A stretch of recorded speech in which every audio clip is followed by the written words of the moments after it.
Après Dracula Untold, après La Momie, les Universal Monsters reviennent avec un bon film. Oui. Salut à tous, Simon et moi on a vu Invisible Man, la nouvelle version de L'Homme Invisible réalisée par Lee Whannell. Simon n'a pas aimé, moi j'ai aimé, et je vous explique tout de suite pourquoi j'ai raison. Donc chez Écran Large on n'est pas toujours d'accord, on est rarement d'accord, et aujourd'hui c'est un cas assez intéressant puisque j'ai trouvé le film très intéressant, mais Simon pas du tout, donc dis-moi pourquoi. Alors, pas du tout. J'aime beaucoup les intentions du film, non seulement artistiques, plastiques, mais aussi les intentions d'écriture, ce qu'ils ont eu envie de faire avec les personnages, là où ils voulaient emmener leur récit. J'aime aussi beaucoup, sur le papier, certains principes de mise en scène. Mhm. Et en fait, mon problème, c'est dans la réalisation, enfin dans la réalisation, dans l'exécution plutôt. C'est-à-dire que, attention, hein, je ne trouve rien d'abominable dans le film, j'en sors pas en me roulant par terre, mais en fait, tout ce qui à un moment me fait me dire oh là là là là, quand ça va se développer, ça va être fou, à mon sens, ne se développe pas, ou en tout cas ne me satisfait pas dans son développement, et du coup le film me frustre énormément. Après on va y revenir en détail dans chaque partie, mais en gros voilà, pour moi le film c'est une très très belle promesse qui est pas tenue. Alors, moi je comprends, on a déjà parlé de ensemble, avant la vidéo évidemment, il y a beaucoup de choses sur lesquelles je suis d'accord avec toi, la narration, des trucs qui sont pas poussés au maximum, la narration bégaye au bout d'un moment je trouve. Tout ça reste pour moi mineur par rapport à tout ce que ça raconte. En fait j'aime beaucoup le fait que le film il soit totalement axé sur vraiment symboliquement l'homme invisible, sur cette peur, sur cette dérive de cette femme, le fait que ce soit centré sur un portrait de femme et que ce soit aussi bien tenu, aussi bien interprété. À côté de ça, je trouve qu'il y a aussi des scènes qui sont vraiment très bien mises en scène. Et finalement, malgré les bémols qu'il y a dans la deuxième partie, je trouve que je ressors vraiment avec l'impression d'avoir vu un film hyper intelligent, malin, mais qui ne la joue pas hyper malin, hyper moderne, hyper Mm. regardez comme on est intelligent. C'est vraiment un truc où je me dis, ouais, il y a un vrai réalisateur à la barre, il y a un vrai sujet, tout ça est tellement bien tenu et tellement clair du début à la fin que ça excuse les petites dérives à droite à gauche. Depuis le roman éponyme et au fil de nombreuses adaptations qui ont traité de ce thème et de ce personnage central qui est l'homme invisible, tout simplement il y a eu beaucoup de répétitions, des nuances, des petites différences. On se souvient que ces dernières décennies c'est plutôt le Holoman de Paul Verhoeven qui avait marqué, mais là pour le coup il y a une vraie prise de risque, en tout cas un vrai point de vue dans ce film, ce qui en fait quelque chose d'assez particulier, c'est qu'il y a un angle thématique qui est très fort. On n'est pas seulement dans, voilà, on va dire un hommage à l'homme invisible, on n'est même pas du tout dans Hmm. l'hommage à l'homme invisible. Moi je pense que c'est ce qui m'a le plus intéressé, excité dans le film, c'est très clairement la manière dont il choisit de raconter son histoire, et en fait, tout simplement, plutôt que de l'aborder par le biais classique du fantastique ou de la science-fiction, il décide d'en faire le récit d'un drame intime, ou voire on pourrait dire d'un drame qui penche un peu vers le thriller, bien sûr, mais c'est avant tout le récit de comment une femme qui a été maltraitée à un point extrême va essayer de se reconstruire, mais surtout comment est-ce qu'elle vit avec ce traumatisme et comment Ouais. ce traumatisme infuse le moindre aspect de sa vie. Et je pense que c'est la première chose par laquelle le film, on va dire, se trouve une identité. Oui, en plus, c'est assez marquant parce que le film commence par une scène qui est une des plus angoissantes où en fait il n'y a aucune note fantastique ou invisible, c'est juste cette femme qui veut fuir et qui donc essaie de faire ce plan pour s'échapper de la maison qui est high-tech avec toute cette menace, tous les plans où en fait la caméra lentement panote pour montrer un couloir vide avec ce silence pesant avec elle qui marche sur la pointe des pieds, elle qui s'enfuit, qui se retourne avec sa lampe et tout, et constamment l'idée que la présence est là et il n'y a même pas besoin qu'il y ait eu ce déclic d'homme invisible pour qu'en fait l'homme invisible vrai, c'est-à-dire la menace, juste la peur qu'il soit là à l'épier, à la poursuivre et à la rattraper, soit présent et soit pesant sur elle et sur le spectateur. Et ça c'est hyper fort parce que effectivement après être arrivé à une vingtaine de films autour de l'homme invisible, de se dire qu'est-ce qu'on peut en faire. Est-ce qu'on va en faire tout bêtement la femme invisible, le gamin invisible, le je ne sais pas quoi invisible, ou est-ce qu'on va essayer d'utiliser ce sujet pour raconter quelque chose, comme dans les très bons films d'horreur, dans les bons thrillers, où il y a à la base, il y a d'abord une histoire humaine. Et ce qui est amusant, c'est que finalement, au-delà de l'homme invisible en tant que vraiment variation sur ce truc de fantastique, de science-fiction, c'est purement, comme tu le dis, un thriller dramatique, c'est-à-dire qu'il pourrait même pas y avoir cet angle-là fantastique, et ce serait la même histoire. Quasiment 80% du film serait le même, et ce serait la même force et la même tension dramatique autour de ce personnage qui veut fuir et qui vit avec l'épée de Damoclès de ce mec qui en fait pourrait la retrouver. C'est vraiment une traque, un mec complètement fou qui essaie de ne jamais la perdre, et elle qui essaie de se reconstruire avec toujours la peur qu'il est là. Il est là symboliquement, il est là parce qu'il pèse sur son cœur, sur sa psyché au quotidien, il est tout le temps là, toutes les erreurs pourraient être liées à lui, donc il y a une espèce de psychose comme ça. Évidemment, on sait que c'est lié au fantastique dans ce film, mais il pourrait juste y avoir le portrait d'une femme qui dérive parce qu'elle a été maltraitée, parce qu'elle a été abusée, parce qu'elle a été traumatisée par ce mec. Et c'est pour moi la plus grande qualité du film, c'est qu'il se tient autour de ça. Pendant une très grande partie, il est hyper fort et précis, justement parce qu'il est dramatiquement très intelligent. Ben oui, et puis quelque chose qui est plaisant, on en a parlé sur écran large, on l'a écrit, il y a actuellement une volonté très forte des studios hollywoodiens de faire rentrer, parfois au forceps dans leur production, toutes les problématiques et tous les débats de société qui animent actuellement le corps social autour du féminisme, des violences faites aux femmes,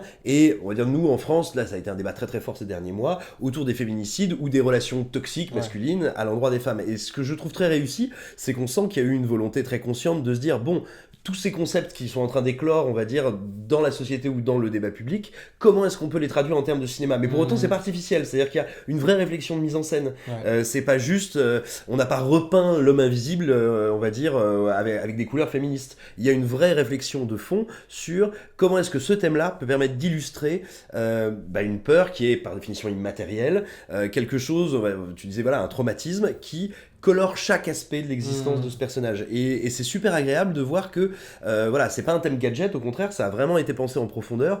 Comment, et même je dirais rendre intelligible, parce que c'est tout con, mais tu ouvres les journaux, tu regardes la télé, tu entends parler en permanence du type de conséquences que ça peut avoir d'avoir vécu sous la coupe de quelqu'un. Mais c'est extrêmement, ça peut paraître un peu cynique de dire ça, extrêmement ludique et intéressant de le voir incarné en fait, et pas uniquement par le biais d'un travail journalistique, documentaire, mais d'essayer de se poser la question, en fiction, comment est-ce qu'on raconte cette souffrance-là. Et ça, je trouve que le film le prend à bras-le-corps, on sent que voilà, ça a été fait de manière, j'aimerais dire, pas dans le mauvais sens du terme, mais un peu scolaire, genre voilà, comment est-ce qu'on représente ce trauma-là, comment est-ce qu'on représente cette angoisse-là. Il y a une façon très simple, très basique et en même temps super cohérente de travailler avec la peur du personnage, qui fait plaisir à voir, quoi. Non, c'est vrai qu'on s'est tous dit quand on a vu le projet annoncé qu'il y avait la peur que ce soit fait de manière un peu cynique, opportuniste, sur toute la thématique MeToo, la femme, le féminin, tout en ayant en tête que Hollow Man de Paul Verhoeven, s'il était fait aujourd'hui, il serait aussi étiqueté MeToo et on met la femme en avant. C'était aussi l'histoire d'un mec complètement fou, d'un pervers narcissique, qui ne voulait pas abandonner la femme qu'il aime, parce qu'il est, enfin, qu'il aime, qu'il voulait posséder en tout cas, par pure jalousie, qui était consumé par tout ça. Donc c'est ça la vraie bonne surprise de ce film-là, c'est qu'on sent à quel point c'est avant tout un personnage. Et c'est pas un personnage qui a été juste construit de manière artificielle en avec trois bouts de ficelle pour coller au genre et dans le cadre du genre, jumpscare et tout ça. C'est vraiment avant tout un personnage de femme et on sent à quel point Elisabeth Moss et le réalisateur, scénariste, ils ont eu ça en tête du début à quasiment la toute fin. Et c'est vraiment l'angle thématique qui fait que c'est pas un vulgaire film Blumhouse qui est là pour exploiter le truc, en faire un machin un peu spectaculaire, un petit peu petit frisson du dimanche. Non, c'est un vrai film avec un vrai point de vue. Et je pense que c'était une des choses les plus intelligentes qui était possible de faire avec ce sujet aujourd'hui, après tout ce qui a été fait là-dessus. C'est-à-dire que le sujet, il est éculé, on a vu l'homme invisible dans tous les sens, on le connaît, il a été en cartoon, il était en film d'horreur, il a été dans tous les sens. Et honnêtement, moi je ne m'attendais pas à ce que ce soit aussi mis en retrait, l'homme invisible, qui est, bon sans mauvais jeu de mots, n'est quasiment pas là dans le film en fait. C'est vraiment Et elle puis, qui est au centre de toute et l'équation. puis il me semble, c'est pas si courant, hein, les adaptations et les versions de l'homme invisible, où l'homme invisible n'est pas le sujet, en fait. Exactement. C'est-à-dire que c'est elle le personnage principal, et il se trouve que dans son entourage direct, il y a l'homme invisible et que ça va avoir des conséquences terribles sur sa vie, mais on n'est jamais du point de vue de l'homme invisible. Ouais. L'homme invisible est une menace extérieure. Et c'est d'ailleurs assez malin pour réussir à faire coller à la thématique de l'ex-Dark Universe, en tout cas des Universal Monsters, qui sont censés plutôt être des œuvres angoissantes, en tout cas pas, on va dire, forcément divertissantes et aventureuses, comme peut l'être le mythe du passe-muraille, le mythe de l'homme invisible. Donc c'est plutôt malin de l'avoir mis en retrait, justement. Ça en fait une vraie menace, pour le coup. Ouais. C'est marrant quand tu réfléchis du coup au titre Invisible Man, en fait c'est quasiment l'homme avec un grand H, l'homme dans le sens menace, dans le sens quelque chose qui sera toujours avec toi et tu ne pourras pas survivre sans penser à lui et il sera toujours une partie de toi, il sera toujours omniprésent et sans aspect fantastique, ce sera toujours un truc avec lequel tu vas devoir vivre toute ta vie et ça le film le raconte plutôt bien, il y a beaucoup de scènes où elle a peur, elle a peur, elle a peur et la peur est diffuse, elle est nulle part et en même temps partout. Oui, elle a pas Et d'objet. en fait c'est même pas, il n'y a pas besoin de lancer un drap ou de voir un pas, de voir une empreinte, c'est juste tu n'arriveras pas à continuer ta vie et c'est ce que les personnages lui disent, il faut que tu passes à autre chose, il faut que tu passes à autre chose, c'est ce qu'on dirait à une victime de traumatisme ou de sévices comme ça et c'est ça qui est assez joli, c'est qu'on se rend compte que l'homme invisible, ils se sont dit qu'est-ce que ça veut dire? Ça peut vouloir dire ça, en fait, dans un monde réel et réaliste. C'est ça, et t'as d'ailleurs un certain nombre de plans, alors il n'y en a pas des millions, mais un certain nombre de moments où toi tu te commences à anticiper, tu te dis oula, où est-ce que ça va arriver dans le Ouais. cadre, parce qu'on sent que elle sent une présence, une menace, et en fait non, c'est Ouais. juste elle qui sent une menace et une présence, et toi ça te met en doute, parce que tu prends aussi l'habitude dans le film de dire, ouais non mais elle est en train de flipper, et il n'est pas là. Alors l'autre chose que je trouve très réussie dans Invisible Man et qui est le prolongement de cet axe thématique que je trouve assez fort, c'est que la mise en scène, elle est régulièrement très forte. Je trouve que l'intro du film, elle est géniale. C'est-à-dire qu'on sent à quel point il y a une économie du moindre mouvement de caméra, que le découpage est très précis, qu'on n'est pas dans un truc qui est dans le spectaculaire de pacotille où ça va cutter pour créer une sensation. Le montage est vraiment posé, il n'y a pas de jump scare. Non, il n'y a pas de jump scare dans mon souvenir, c'est pas ce qu'on pourrait appeler du jump scare. Il y a Non, quelques petits il y en a sursauts, mais un tu vois, éventuellement, mais ouais. encore, c'est l'idée qui est forte, plus que Ouais, la mise en scène exactement, qui ouais. joue le Mm. frisson. Donc c'est vrai que moi, globalement, je trouve que le film se tient très bien. Alors Lee Whannell, on avait déjà vu dans Insidious 3, je ne sais pas si je m'en souviens suffisamment pour en parler en termes de qualité, mais dans Upgrade, il y avait un vrai talent. On retrouve d'ailleurs même cette thématique enfin, en termes de décor, de direction artistique, avec la maison très high-tech, perdue dans la nature et tout ça, on ressent quand même que le mec, il a ses petites obsessions. Euh, la direction artistique, elle est quand même super bien. Et encore une fois, ce que j'ai aimé, c'est que c'est un angle très réaliste ou très sobre. Il y a un truc très urbain, simple. Il oppose des ambiances qui sont finalement assez sobres, un peu dépouillées.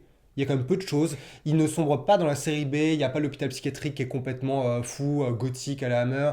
Il y a des appartements, des choses qui sont très anodines. Ça fait le quartier dans lequel elle habite pour se réfugier au début. D'ailleurs, c'est amusant comme il est anti-cinématographique quasiment. C'est vraiment hyper simple. Le Et film est assez naturaliste hein, ouais. là-dedans, ouais, ouais. Et je trouve que ça sert vraiment le propos et là-dedans, il arrive quand même à filmer un salon, un couloir, des trucs qui sont quand même relativement laids et en tirer un pur suspense, un truc hyper familier, très trivial où on se projette totalement avec elle, on est totalement accroché à elle.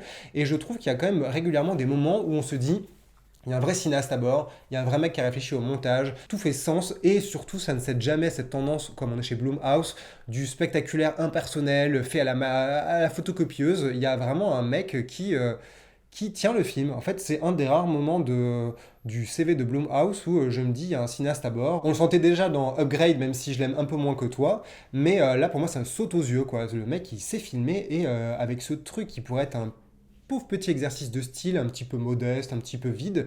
Il arrive vraiment à créer des moments où je me suis dit, ouais, c'est cette scène-là, là, ça fait 5 minutes qu'en fait je suis happé et captivé par ce qui se passe à l'écran. Même si le film est très cohérent, du coup il a beaucoup de mal à... non pas il ronronne parce qu'il y a de la tension, mais il reste sur un ton un peu égal trop longtemps. Par exemple, tu vois, comme toi, j'aime énormément l'introduction.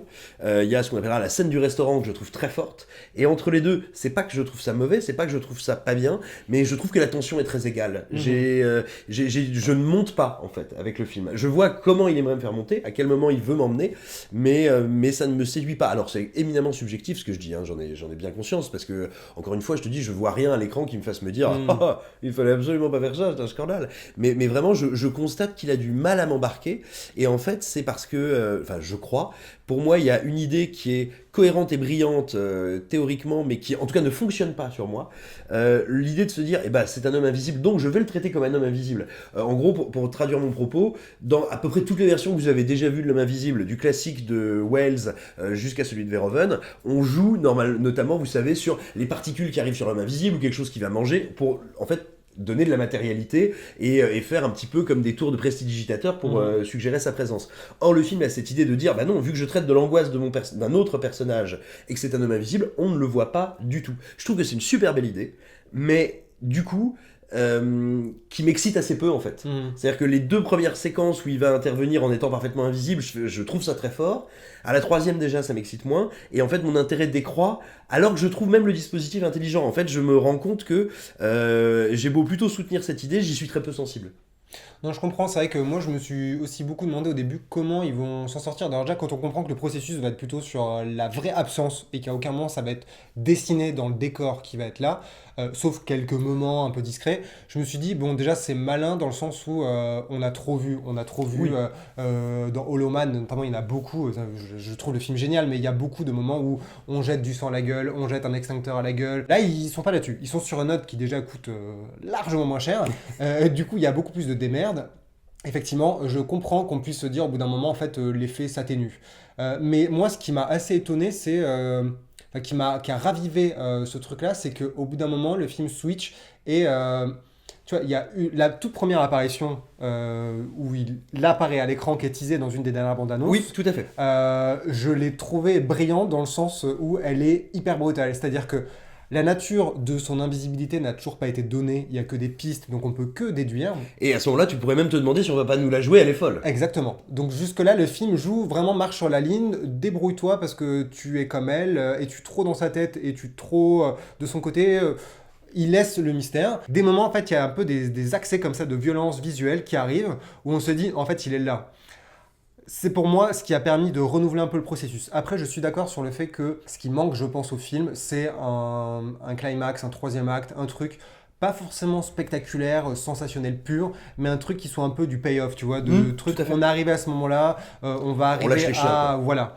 Et il aurait pu, je pense, donner un truc un petit peu plus satisfaisant. Là, il a beaucoup trop resserré, je pense, sur quelle est l'histoire de mon film. Du coup, c'est cette femme, c'est cette revanche, c'est cette résolution, cette justice qui a du sens et qui est forte thématiquement. Et c'était obligé que le film y aille. Mais effectivement, je suis d'accord sur le fait que ça peut être un petit peu frustrant. Alors oui, tu vois, moi par exemple, j'aime la séquence que tu viens de décrire. Moi, il y en a une qui m'a énormément plu et j'ai espéré que le film aille dans cette direction-là. Bon, finalement non. Faut pas juger les films pour ce qu'ils ne sont pas, faut les juger pour ce qu'ils sont. Mais vraiment, moi, je sais qu'à ce moment-là, je me disais genre, waouh, si on va là-dedans, Ouais. je vais me faire dessus, mais je vais passer un bon moment quand même. C'est une séquence donc de flip qui se passe de nuit dans une chambre où bah tout simplement le personnage d'Elizabeth Moss commence à se demander s'il n'y a pas une présence et puis bah, le reste vous le découvrirez. Moi, ce que j'aime beaucoup dans cette scène, c'est qu'elle est extrêmement lente, c'est pas du tout une séquence de jumpscare, c'est vraiment une pure séquence d'attente, une pure séquence d'observation, où il y a de légères choses qui commencent à dévisser dans la pièce, puis de plus en plus, puis de plus en plus, et vraiment toute cette scène, moi à un moment je me demande si elle est en train de rêver. Vraiment je me pose cette question. On est à mi-chemin entre l'horrifique et l'onirique, et voilà, je trouve que cette séquence elle a un très très bel équilibre, j'aurais aimé en voir plus dans ce genre-là, mais ça ouais, c'est une super scène par exemple. En plus, c'est marrant parce que l'effet qui est dans cette scène, il peut justement retomber dans des choses classiques. Et c'est vrai que quand ça a commencé à être utilisé comme ça, je me suis dit, ah, ça y est, il commence à retomber dans les travers, donc il a enclenché, il passe la vitesse supérieure, le film va aller dans cette direction. Or, c'est pas le cas. Et c'est vrai que cette scène est vachement bien parce que, encore une fois, par rapport à la mise en scène, ce que j'aime beaucoup que tu soulevais, c'est le rythme. Il prend le temps, c'est pas là pour créer du sensationnel. C'est-à-dire que cette scène-là, dans un film lambda, elle aurait duré 2 fois moins longtemps. Elle aurait eu une musique, elle aurait eu des effets sonores un petit peu appuyés. Là, c'est pas le cas. Dans mon souvenir, c'est hyper silencieux.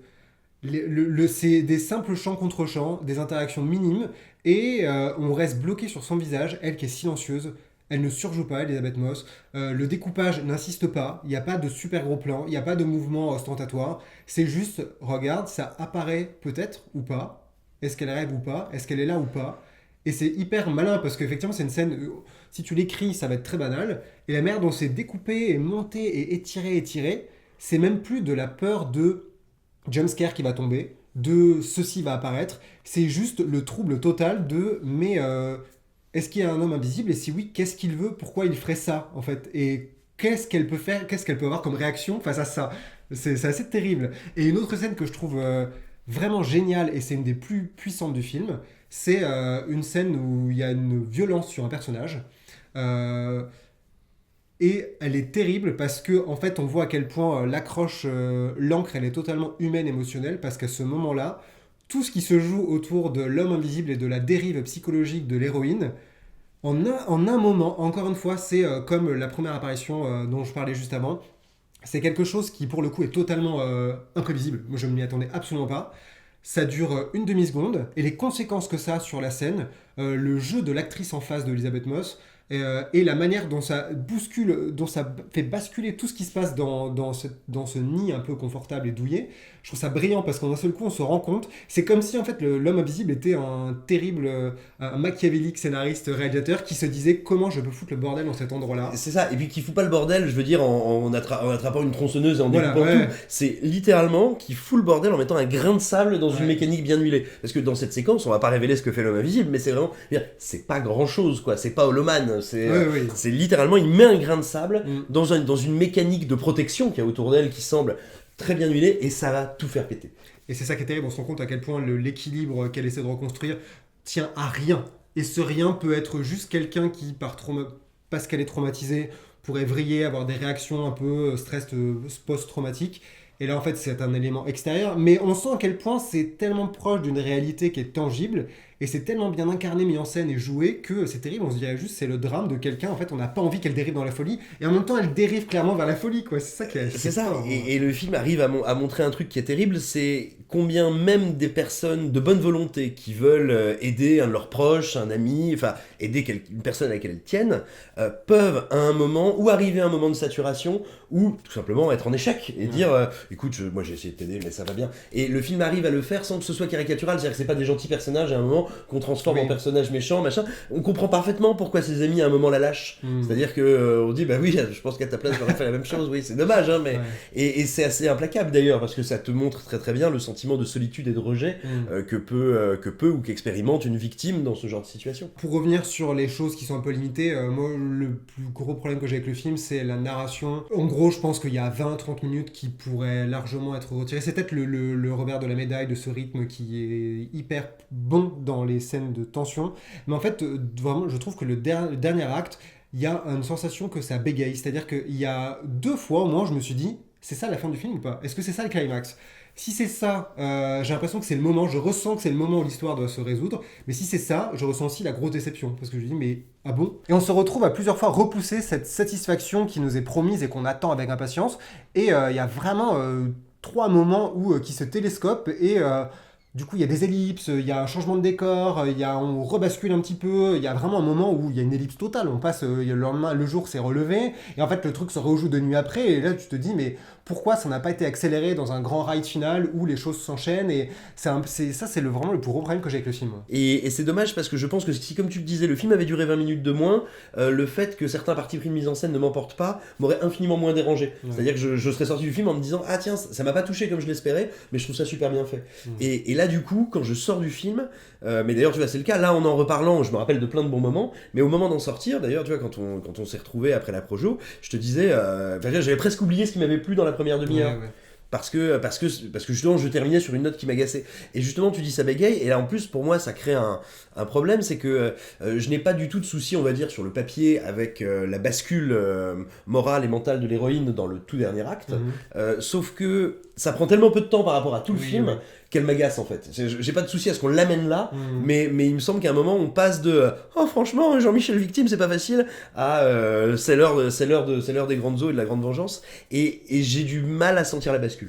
C'est vrai qu'en fait on a la sensation en repensant à la construction que la première moitié c'est peut-être le film qu'il voulait faire ou qui avait été la vraie note d'intention psychologique, et que dans la deuxième, du coup, il y a un petit peu raccrochons les wagons, rajoutons des trucs, et en fait, on remélange tout, la tambouille devient un petit peu indigeste, c'est peut-être un peu fort comme mot, mais il y a un côté où les choses sont beaucoup plus accélérées, beaucoup plus lourdingues, et ouais, dans la première partie, il y a des choses qui sont racontées en autant de temps qu'il en faudra pour en raconter 5 autres à la fin.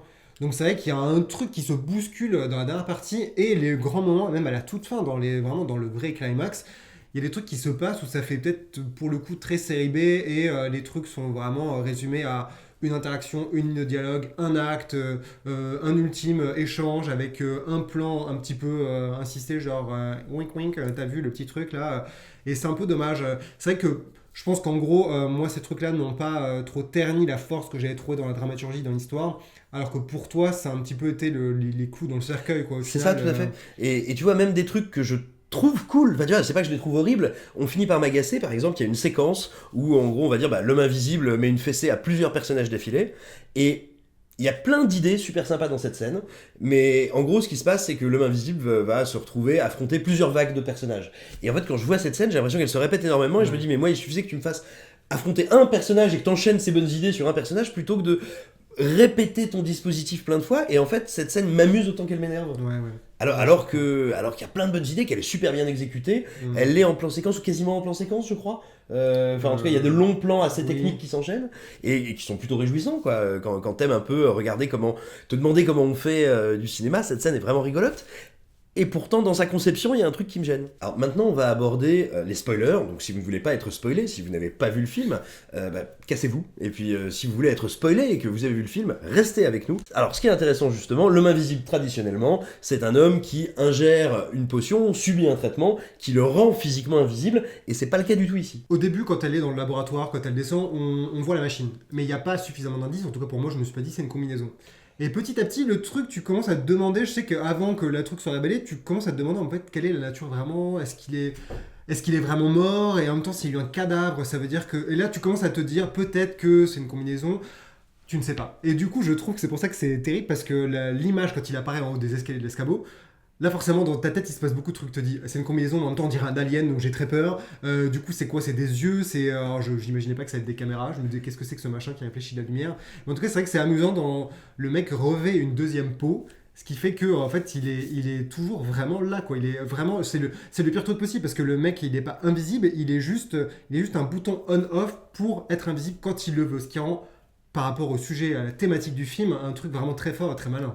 Oui, et puis c'est très malin parce qu'il y a un truc quand même inconsciemment qu'on a un peu toujours, c'est que l'homme invisible est transparent. C'est presque comme un fantôme ou quelqu'un qui... Oui, comme un spectre, quelqu'un qui regarderait. Or cette idée de se dire c'est un type avec une combinaison, ça a un côté, même si bien sûr la combinaison ressemble pas à ça, mais tu sais un type bizarre en combinaison en sky, tu vois, il y a un truc très glauque là-dedans et très physique justement. C'est pas un homme invisible malheureux, perdu, qui essaye de se faire remarquer, c'est un homme invisible qui veut se dissimuler, qui a une vraie présence physique, qui est, j'ai l'impression, assez grand, assez imposant. Enfin, et ouais, voilà, et ça marche très bien. Et puis un autre truc qui est tout con, moi tu m'aurais dit sur le papier, ouais, c'est un type qui a inventé une combinaison avec plein de caméras qui le rendent invisible, j'aurais été là, genre, bof. Et visuellement, elle fonctionne très bien. Ce n'est pas un mec qui, malencontreusement, par accident, ou subit l'invisibilité et aimerait être dans la chambre avec cette femme. C'est un mec qui jouit de sa présence invisible, qui veut précisément à ce moment-là ne pas être visible. Et quand tu se rends compte que son téléphone qu'il vit dans le grenier et tout, c'est c'est de la pure angoisse intime. C'est vraiment la chose que tu veux fuir au maximum, cohabite avec toi sans que tu t'en rendes compte et peut t'observer. Enfin, c'est vraiment l'idée de, je sais pas, d'un Big Brother terrible, absolu, qui est là et qui n'est pas juste avec sa caméra, mais qui est juste là. Tu ne le sais pas, mais il t'observe. C'est le stalker ultime, quoi. Et d'ailleurs, tu vois, quand on repense à Holoman, dont on disait a raison qu'il y avait des thèmes qui étaient assez voisins, dans Holoman, t'as quand même cette idée finalement qui vrille. C'est-à-dire qu'au début du film, il est peut-être arrogant, il est peut-être machin, mais c'est quand même pas un pervers polymorphe qui fait du mal aux gens. En tout cas, pas du tout dans cette mesure-là. Or là, ce qui est intéressant, c'est que on te le donne comme ça. Il est véritablement parfaitement conscient de ce qu'il fait, et c'est ça qui le rend mais vraiment monstrueux. C'est un méchant, et un méchant qui est plutôt très crédible en fait. Oui. Et ouais, cette espèce d'intention, une fois que tu as intégré cette idée qu'il y avait cette masse physique corporelle qui en fait est un peu toujours là autour de toi, c'est très désagréable. En plus, ce qui est assez malin, c'est qu'en essayant de me souvenir du peu de scènes que cet acteur est là, l'acteur de Haunting of Hill House, d'ailleurs, qui est très bien, il a peu de scènes, et à chaque fois que tu le vois, notamment à la fin, tu te dis, mais en même temps, il a l'air sympa. Genre, il est mignon, il est charmant, quelle est la preuve, en fait? Et c'est vraiment tout en creux, sa monstruosité apparaît. Donc on en vient vraiment à se dire, c'est vraiment la figure ultime d'un pervers narcissique, ou ce genre de motif dont on entend beaucoup parler ces dernières années, qui est là totalement tordue et perverse et terrible, parce qu'en fait, elle n'existe pas en surface. Elle n'existe qu'en creux, elle n'existe qu'en transparence pour ceux qui le connaissent. Donc là, elle est juste incarnée par le fait qu'à un moment, il met une combinaison qui l'efface totalement et qui lui permet d'être l'horreur qu'il est au fond. Mais quand il apparaît, c'est avec vraiment cette allure de genre idéal, à se dire, mais en fait, est-ce qu'elle exagérerait pas? Enfin, on est limite à se demander ça, puisqu'en fait, il n'y a aucun moment où on se dit, concrètement, il est là, il fait ses gestes, il est terrible. Il n'y a que des gens qui racontent qu'il est comme ça, ou des preuves en creux qu'il est comme ça. Donc ça, c'est assez malin sur le truc de la combinaison. Effectivement, en plus, le fait que, contrairement à Kevin Bacon, par exemple, dans Holoman, qui finit par le subir, et ça finit par en fait être un passe-droit qu'on lui donne de force et qui lui permet d'exprimer toute l'horreur qui est en lui, toute la monstruosité, la violence. Là, c'est un mec qui, littéralement, décide de zipper ou dézipper sa combinaison. C'est-à-dire qu'à aucun moment, il pourrait totalement arrêter, il pourrait à un moment... il franchit des caps de plus en plus, il pourrait juste un peu la harceler, il pourrait juste tuer quelqu'un. En fait, non, il veut aller encore plus loin que ça, il ne s'arrête pas, parce qu'en fait, il met juste sa combinaison et son plan machiavélique ne s'arrête pas, quoi. C'est vraiment... Ouais, c'est vrai que c'est assez cool. Alors après, ouais, moi, dans les problèmes pour moi du film, mais qu'on évoquait un petit peu dans la partie sans spoiler, c'est effectivement, tu disais, il y a presque 3 climax, sauf que c'est pas genre, il y a 3 climax, c'est ultra construit, c'est il y a presque 3 climax. Et par exemple, quand ça se met à péter les plombs dans tous les sens à l'hôpital, bah, je trouve ça plutôt réussi et stimulant. Et puis tout d'un coup, on décide de partir de l'hôpital vers la maison où elle s'était réfugiée plus tôt dans le récit. Là, on a à nouveau un affrontement qui est sur le même mode en fait que le précédent. Ouais. Et à l'issue de cet affrontement, on te dit genre ah bah voilà, l'homme invisible est mort. Et il y a là un twist. Je sais pas si c'est la peine qu'on le dévoile là pour le coup, même en faisant les spoilers, mais voilà, en gros, oui, si, en même temps, c'est des spoilers. En gros, voilà, on découvre que sous la combinaison, il n'y a pas son conjoint, enfin son ex-conjoint, mais son beau-frère. Ouais. Et voilà, et là, le monteur est content. Et donc à partir de là, on lui dit, et moi c'est un petit problème que j'ai, c'est-à-dire que enfin, après que tout le monde lui ait dit non, écoute, il n'y a pas un homme invisible qui te poursuit, elle arrive à prouver qu'il y a bien un homme invisible qui la poursuit. Sous la cagoule, c'est son beau-frère et non pas son ex-conjoint. Et là, tout le monde lui dit mais non, tu vois bien que c'était ton beau-frère le méchant, arrête de nous dire que c'est encore ton ex-conjoint qui manipule tout le monde. Là où tout le monde devrait se dire quand même, elle a raison depuis le début, on devrait l'écouter un peu. Et moi, à ce moment où on lui dit oh là, tu me fais beaucoup quand même, Brigitte, enfin, tu peux te détendre. Là, moi j'étais là, genre arrêtez les mecs, vous rigolez, n'écoutez pas l'autre salopard. Et voilà, et après, du coup, il reste très peu de temps pour ce dernier climax, et j'ai du mal à y accrocher. C'est vrai que au moment où on se rend compte que l'action s'accélère à l'hôpital, je me suis dit ok, ça a du sens. Il va partir dans un délire, c'est dans l'hôpital psychiatrique, ils vont peut-être aller dans les sous-sols, bon, ils changent de décor, ils renouvellent. Il y a un affrontement qui est peut-être la plus grosse scène d'action du film, si on peut dire, en tout cas le plus d'effets, de sensations. Après, quand ils vont à la maison, du coup, déjà, je me dis, il y a une longue partie sur le parking que je trouve excessivement longue, vu ce qui se passe et vu ce qu'on nous montre et ce qu'on nous raconte. Je me suis dit, déjà, je ne comprends pas si c'est ça la montée en puissance, mais que va-t-il advenir de cette scène ? Déjà, je trouve que là, niveau rythme, ça commence à être très bizarre. Oui. Quand ils prennent la voiture et qu'ils arrivent chez eux et que l'affrontement se rejoue et se règle, je me suis dit, bon, alors c'était ça avec Climax, mais c'est pas le cas. Et moi, ce qui m'a vraiment achevé, c'est cette scène entre les deux dont tu parles au commissariat, qui est pour le coup, je trouve que c'est la scène la plus inintéressante du film parce qu'elle est totalement transparente. C'est-à-dire je n'y crois pas une seconde. Il y a eu beaucoup trop de temps qui est passé. L'interaction, elle est hyper basique. J'ai l'impression d'être dans un téléfilm pourri où le flic qui dit à la femme que ah machin ça va, elle a limite sa petite couette pour la réchauffer. Bah, c'est la scène Hollywood Night explicative. Exactement. Quoi. Et je me suis dit, alors en plus tu rejoues le truc, effectivement c'est réglé trop rapidement. Et après on passe au vrai dernier climax où je me suis dit, bon alors peut-être que là ils vont tout régler et qu'avant, déjà je trouvais que déjà là il y avait un gros cafouillage qui me dérangeait beaucoup en termes de rythme. Et encore une fois le truc sur le parking, je n'ai pas compris quoi. Et la dernière partie, où elle devient cette espèce de femme fatale, un peu de pacotille, qui ressort sa jolie robe du début, qui est maquillée, qui est décidée, qui a un plan, mais un plan qui est exécuté très rapidement. En jouant avec cette caméra, elle qui recule et tout, je trouve que là ça devient très artificiel, très forcé. Là je sens plus ce qu'il voulait théoriquement pour clore le film qu'une vraie belle démonstration.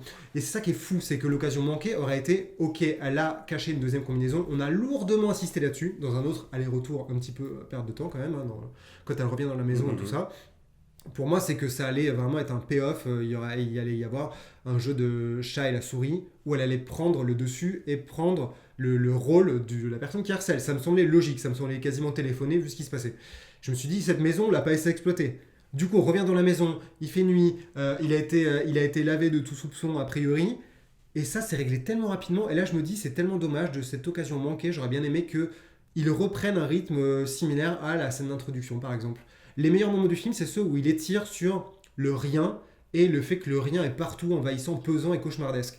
Et dans ces trois climax, c'est plus un rien. C'est des gens qui tirent, c'est des gens qui se prennent des balles, c'est du sang, c'est des trucs classiques comme l'effet à la Hollow Man et plein d'autres où elle prend l'extincteur pour le faire apparaître, qui n'a aucun intérêt dans un film comme ça, puisqu'on a déjà vu cet effet plein de fois. Il n'y a plus qu'un suspense, on sait quelle forme il a, on sait qu'il est là, il est établi qu'il est là. Il vient de tabasser quelqu'un, donc on sait qu'il est là, quoi. Il n'y a plus de doute. Le couloir il fait 1 mètre de distance, donc après tu fonces dans le tas, tu vas le voir. Quoi. Et je trouve que c'est hyper décevant parce que là on sent qu'il sort un petit peu la boîte à outils basique du genre, et ce climax est beaucoup trop rapide. Et la fin, la dernière interaction qu'elle a avec le flic, où elle le regarde d'un air attention, je suis bad now, elle a son petit cerbère, vraiment comme si c'était genre elle ressortait des enfers, elle est prête à tout brûler, et elle a son sac avec le petit plan sur la combinaison. C'est vraiment dommage. Je trouve que là, c'est vraiment des effets un petit peu grossiers pour insister. Même cette espèce de quasi regard caméra à la fin, c'est vraiment trop facile. Genre, maintenant j'ai repris le pouvoir, je regarde la caméra en face. Finir là-dessus, c'est vraiment dommage. J'ai l'impression qu'au lieu d'un joli crescendo, le film commence très haut, se stabilise et que vraiment vers la fin ça commence à se prendre les pieds, à se casser la gueule. Et ben en fait moi, l'impression que j'ai, alors c'est de la pure c'est de la pure déduction, c'est de l'hypothèse, j'en sais rien. Moi j'ai le sentiment que le film tel qu'il commence et tel qu'il est développé, et c'est ce qui est super intéressant, ne peut à l'origine que se terminer mal de deux façons, ou par elle vaincue par cet homme invisible, c'est-à-dire littéralement détruite, prise pour folle, abandonnée ou tuée, ou alors elle éventuellement triomphant de lui, mais devenant un monstre comme lui. Or, il me semble qu'à ce moment-là, c'est là où le film, ou peut-être le studio, peut-être Blumhouse, peut-être Universal, peut-être les Wannell, n'osent pas aller jusque-là et se disent non, il faut qu'elle soit victorieuse. Et la seule manière de la rendre victorieuse, c'est de la rendre maîtresse de la situation. Donc il faut qu'on se mette à avoir de l'action, il faut qu'on se mette à avoir un espèce de crescendo d'action plus traditionnel pour effectivement aboutir à cette conclusion où elle reproduit ce qu'il a fait subir à sa sœur plutôt dans le film. Ce qui est symboliquement n'est pas une mauvaise idée, mais sauf que ça me fait deux accès de violence similaires et j'aurais bien aimé juste tout simplement ne pas avoir ce sentiment de répétition. Et en plus de ça, oui, c'est pour arriver à la fin, on a presque l'impression qu'elle va tirer très peu de séquelles en fait de tout ce qui est arrivé. Or, j'y crois pas, on a tellement insisté, et bien insisté, sur combien elle est marquée, combien elle a été pulvérisée par ce salopard. Je crois pas du tout qu'à la fin, elle puisse revenir chez lui avec un plan de vengeance et un plan de ok, il y a la caméra, le couteau, le machin, je vais faire comme ça pour faire passer ton meurtre pour un suicide, et on verra bien. C'est-à-dire que oui, cette espèce de volonté que je peux comprendre de lui redonner les clés de son destin à la fin, à mon sens, n'est pas cohérent avec l'ADN du film jusque-là, et du coup, pour y arriver, t'es obligé d'étirer, t'es obligé de construire un peu mécaniquement ton film, et ça crée ce petit hiatus à la fin, malgré la réussite de l'ensemble. Je trouve que même ça se voit sur Elisabeth Moss, qui est super dans tout le film. Bon, on sait que c'est une très bonne actrice, là elle a vraiment un super rôle, c'est un boulevard, elle est là de tous les plans, toutes les séquences, et elle joue très bien toute la dérive et les accès de ne pas comprendre, le moment où sa sœur se fait tuer, tout ça, il y a des moments qui sont quand même terribles et qu'elle joue extrêmement bien. Ouais. Et dans cette dernière partie, le monteur est totalement désespéré de savoir ça. Et tu sais comment elle se fait tuer ? Elle se fait tuer, elles sont au restaurant, elles sont en train de parler, elle est sur le point de convaincre sa sœur que l'homme invisible existe, et là l'homme invisible prend le couteau, à table, et égorge sa sœur et lui met le couteau dans la main. T'es content, hein ? Mais cette scène est excellente. Hein. Et tu t'y attends tellement pas. Et donc voilà, ça arrive pendant la scène du restaurant. Et à la fin, je trouve qu'Elisabeth Moss se retrouve avec ce masque un petit peu de justicière, un petit peu warrior badass total, où je n'ai plus d'expression et maintenant c'est comme ça. Toi, mon ami qui a été là, qui était mon témoin, qui a vu à quel point j'ai failli complètement partir en vrille, je te regarde, tu vois ce que j'ai fait, c'est quasiment bref, genre tu vois, il voit, je vois, il sait, on sait. Et c'est beaucoup trop... ça appuie sur ça et c'est vraiment dommage, quoi. Le portrait de femme, je trouve qu'à ce moment-là, jusque-là, il était très nuancé, très bien construit, il y avait vraiment tout le monde dans un même sens.